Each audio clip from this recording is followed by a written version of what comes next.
In a big gated compound off Admiralty Way, Lekki, lived the Adeyemi family. Chief Adeyemi was a well-known oil and gas magnate, the type of man whose name alone could open doors in Abuja and London at the same time. His wife, Mrs. Adeyemi, ran a chain of boutiques across the island, but more than her business, she was known for one thing. She loved her only daughter Mara with everything in her. Mara grew up wanting for nothing, from the imported toys she played with as a child, to the private schools she attended, to the driver who dropped her off and picked her up every day. Mara's life was a testimony that many prayed for. But here is the thing about Mara that many rich children don't have. She was not proud. If you met Mara on the road, dressed simply, you would never know she was the daughter of a billionaire. She greeted the security men at the gate by name. She gave generously, not because she wanted people to praise her, but because that was how her parents raised her. Money is not for hoarding, her mother always told her. Money is for helping. So, when Mara gained admission into the University of Lagos to study biochemistry, she carried that same warmth with her. She didn't come to campus flaunting her father's wealth. She came like every other fresher, nervous, excited, ready to make friends and build a life for herself outside her father's shadow. Little did she know, campus life would teach her the most painful lesson of her 21 years, that not everyone who smiles at you is your friend, and not everyone who calls you sister means it from the heart. Mara met Mira and Maya during their first week in Unilag. They were all in the same department, biochemistry, and by some strange arrangement of fate, they ended up in the same hostel block during their first year. Mira was the daughter of a wealthy businessman in Ikeja, not as rich as their Adeyemis, but comfortable enough that she never lacked. She was soft spoken, the type of person who agreed with whoever spoke last, easily led, easily convinced. She wasn't a bad person, she simply did not have a strong will of her own. Maya was different. She came from Mushin, from a family that worked hard but had little to show for it. Her mother sold provisions at a small shop, and her father drove a commercial bus. Maya was brilliant, top of their class most sessions, but brilliance does not always come with peace of mind. From the very first day Maya laid eyes on Mara's designer bag and iPhone, something in her chest tightened. It wasn't just envy, it was something deeper, something that would grow like a weed if nobody uprooted it early. But nobody knew this. On the outside, the three girls became inseparable. They ate together in the cafeteria, they read together in the library till late. They gisted about boys and lecturers and life. Other students in their departments nicknamed them the Three Musketeers because wherever you saw one, the other two were never far behind. Mara loved her friends deeply. She shared everything with them, her food, her clothes, sometimes even money when they were tight for cash, though she was careful never to make them feel small about it. To Mara, Mira and Maya were the sisters she never had. She trusted them with her secrets, her fears, her dreams. She had no idea that behind her smiles, something dark was already brewing. It started small, a snide comment here, a private eye roll there whenever Mara wasn't looking. Maya would tell Mira things like, you know, Mara doesn't even know what suffering feels like. Everything just comes easy for her, even her results. And it's because she can afford extra lessons and textbooks we cannot afford. At first, Mira would defend Mara. Maya, no be so na. Mara na good girl. But Maya was persistent. She was the type that dripped poison slowly, small, small, until it became normal. She would point out things, how Mara got invited to certain events they weren't invited to, how lecturers seemed to favor her, how boys on campus fell over themselves whenever Mara walked past. Bit by bit, these comments planted themselves in Mira's mind like seeds in soft soil. By their second year, Mira had unconsciously joined Maya's silent war against the friend who loved them both without condition. It showed in small, cruel ways. When Mara was preparing for a class presentation, Maya would accidentally give her the wrong page numbers for their group assignment, causing Mara to prepare the wrong material and get embarrassed in front of the class. When Mara asked for their honest opinion on a project, they would tell her it was perfect, knowing it had errors, just to watch her get a lower grade than she deserved. And each time, when Mara came to them confused or hurt about how things went wrong, Maya and Mira would be the first ones there to console her. Ah, Mara, no mind them. Some of these lecturers just they hate on people wey dey too correct, Maya would say, hugging her, while inside she was smiling. Mara, trusting soul that she was, never suspected a thing.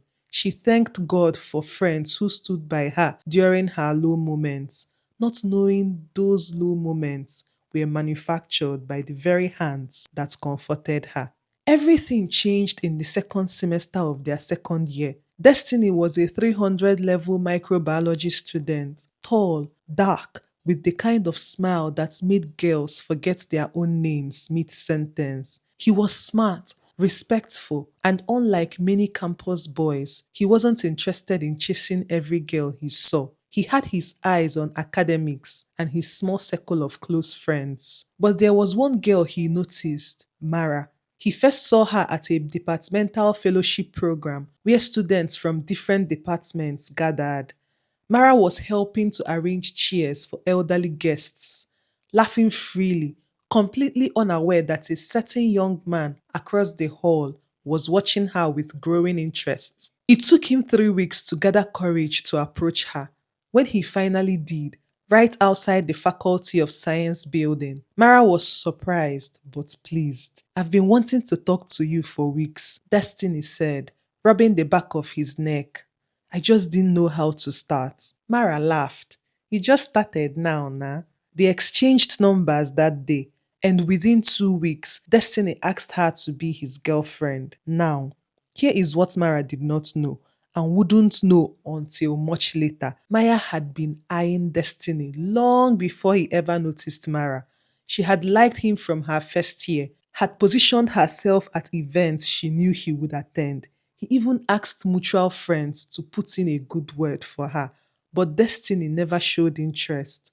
Not once. So, when Destiny started showing interest in Mara, sweet, kind, spoilt Mara, something inside Maya cracked. When Mara excitedly told her friends that Destiny had asked her out, she expected celebration. Instead, she got resistance. Mara, are you sure about this guy? Maya said, her face arranged into practiced concern. I've heard things about him, oh. They say he's a playboy, that he has dated like 5 girls on campus already. Mira, not knowing the real motive behind Maya's words, nodded along. Yes, so Mara, you better be careful. You know guys like that can break your heart. Mara was taken aback. She had asked around herself quietly before agreeing to date Destiny, and everything she heard about him was good.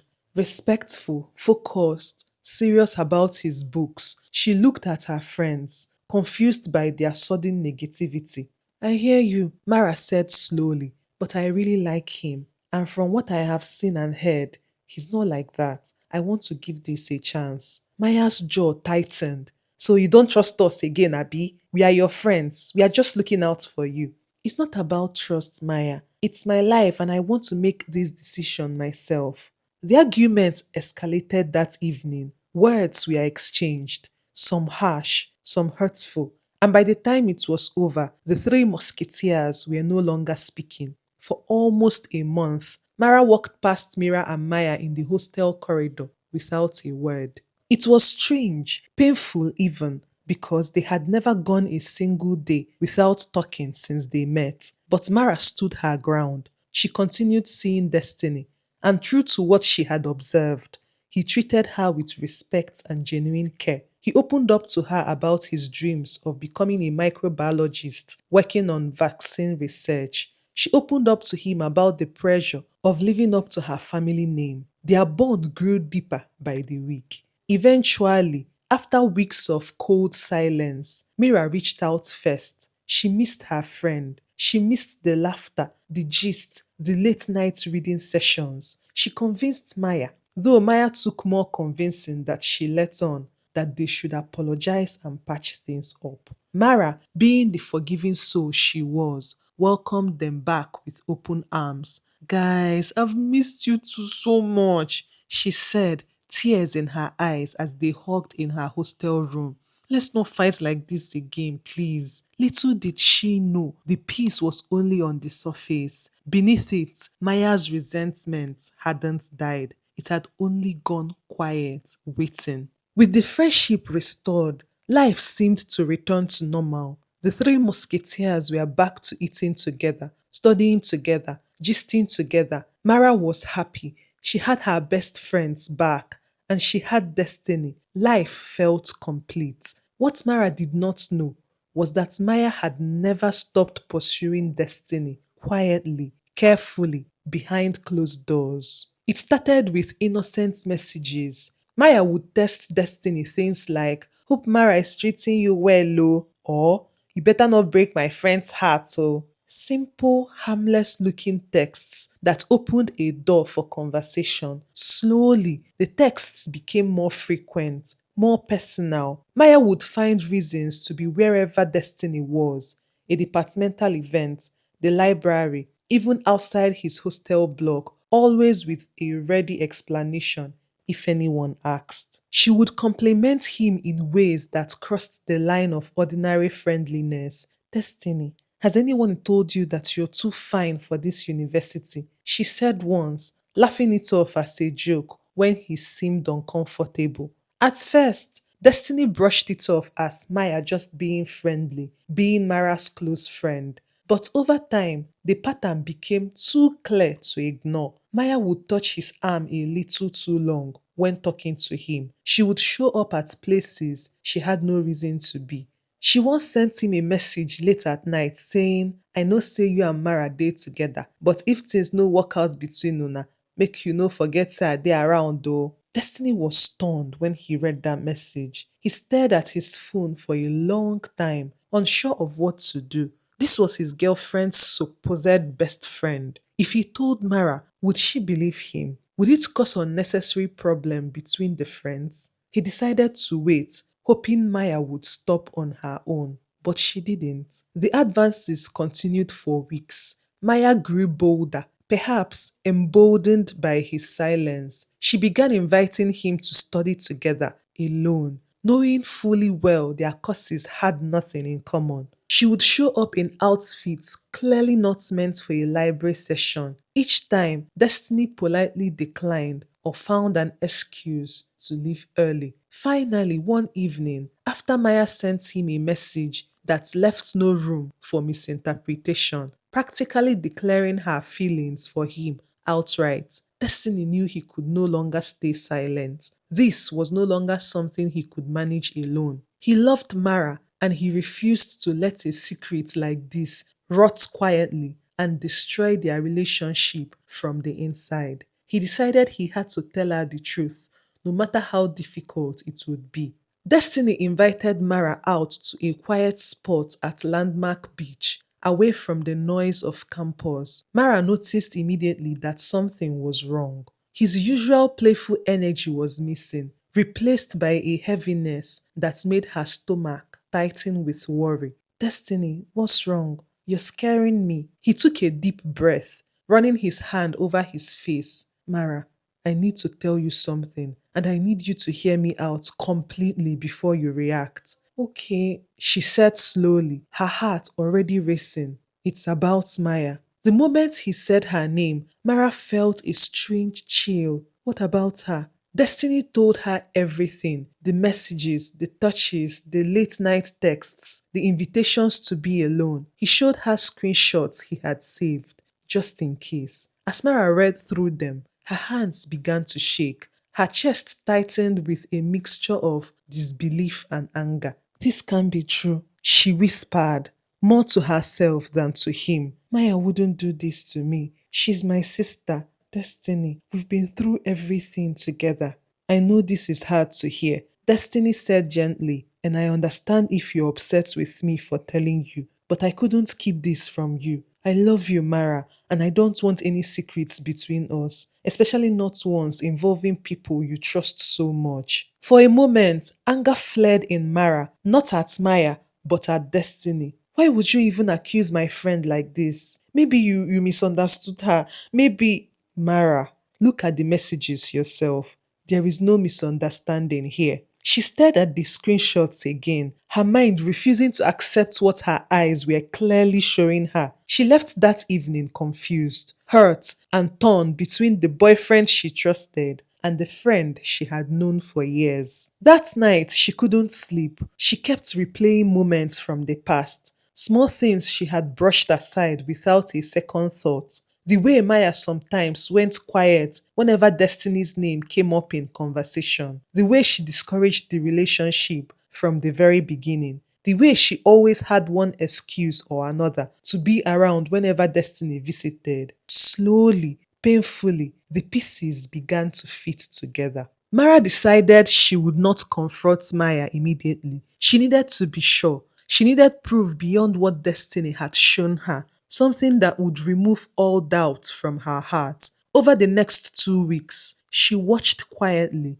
She paid attention to things she had never bothered to notice before. She asked a mutual friend casually if they had ever seen Maya and Destiny together outside of group settings. The friend hesitated before admitting, "Actually, yes, so I saw them at that small restaurant near Faculty of Science one evening. I thought maybe they were discussing something about you." Maya's heart sank further. She checked carefully without alerting anyone Maya's public social media activity. She found comments Maya had left on Destiny's old posts from before Mara and Destiny even started dating. Comments dripping with obvious admiration that Mara had never paid attention to before because she had no reason to. She even spoke quietly with Destiny again, asking him to recount every single interaction, every message in detail. The picture that formed was undeniable. Maya had wanted Destiny long before Mara came into the picture, and her jealousy had cuddled into something far uglier than simple envy. Mara cried many nights during that period, not just because of the betrayal itself, but because of what it meant. That someone she called sister, someone she had shared her deepest secrets with, someone she had defended in front of others, had been quietly working against her happiness. She thought about her mother's words, "People are for loving carefully." She had loved carefully, or so she thought. She just hadn't realized that love without discernment can leave you blind to wolves standing right beside you in sheep's skin. Finally, armed with the truth, Mara decided it was time to confront Maya. She chose a Sunday afternoon when the hostel was relatively quiet, most students having gone to church or out for the weekend. She invited both Mira and Maya to her room, telling them only that she wanted to discuss something important. They arrived, unsuspecting. Mira settled onto Mara's bed, while Maya took the chair by the window, her legs crossed, completely composed. "So," Mara began, her voice steady despite the storm inside her. "I found out something recently, and I need to talk about it with both of you because I think it affects all of us." "What's going on?" Mira asked, concern in her voice. Mara turned to face Maya directly. "Maya, I know about you and Destiny." The room went silent. Mira's head snapped towards Maya, confusion written all over her face. Maya's composed expression flickered for just a second before she recovered. "I don't know what you're talking about," Maya said, her voice a touch too defensive. "Don't," Mara said firmly, pulling out her phone. "I have the messages. I have the timeline. I know you've been trying to get with my boyfriend since before we even started dating. And I know that's the real reason you tried to stop me from going out with him in the first place. Not because you were looking out for me, because you wanted him for yourself." For a moment, nobody spoke. Mira looked between the two of them, her mouth slightly open, clearly processing information she was hearing for the first time. Then, Maya's composure cracked completely. You know what, Mara? Maya said, standing up so fast the chair scraped loudly against the floor. Since you want to know the truth, let me give you the truth. Her voice rose, filled with years of bottled resentment, finally breaking free. Yes, I liked Destiny before you even knew he existed. But you know what? That's not even the real matter. The real matter is that you walk around this campus thinking you're better than everybody because your daddy has money. Maya, that's not. Mara started, but Maya cut her off, her voice growing louder and shakier. Shut up and let me talk. You think because you're rich, everything must just fall into your hands, Abby? You get the best clothes, the best gadgets, the best grades because you can afford extra lessons we can't afford. And now, even the best guy on campus. Meanwhile, my mother is out there hustling to sell Gary and sugar just to pay my school fees, and you are here, spoilt, thinking the whole world owes you happiness. Tears streamed down Maya's face now, but they weren't tears of remorse. They were tears of long suppressed anger, finally erupting like a volcano that had been building pressure for years. I hate how everybody just falls over themselves for you. I hate how lecturers smile extra when they call your name. I hate how boys look at you like you're some kind of goddess just because you carry yourself nice. And I hate that even after everything, you still act like the innocent one, like you don't even know the effect you have on people. She was breathing hard now, chest heaving. So yes, I wanted destiny. And yes, maybe I did small things here and there to make life a little harder for you. Because for once, I wanted you to feel what it's like when things don't just come easy. You have no idea, none, what it feels like to watch someone who has everything get even more while you're struggling for scraps. Mara stood frozen, stunned into silence. She had expected an apology, perhaps even excuses. She had not expected this raw, ugly confession of years of hatred she never knew existed. Mira, who had been silent throughout the outburst, finally found her voice, though it came out barely above a whisper. Maya, what things did you do to make life harder for her? Maya, still riding the wave of her confession, didn't hold back. She listed them: the wrong assignment pages, the false encouragement on flawed projects, small sabotages that had cost Mara marks and embarrassment over the past 2 years, things done so carefully that Mara never suspected foul play. With each item Maya listed, Mira's face grew paler because with each item,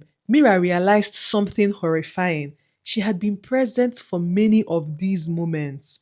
She had unknowingly helped carry them out, trusting Maya's judgment without asking questions, without wondering why her innocent friend always seemed to have a reason to steer things in a particular direction. Oh my God, Mira whispered, standing up slowly, her hands trembling. Maya, I didn't know. I swear I didn't know it was this deep. I thought I thought we were just being honest with her when we said things. I didn't know you were deliberately.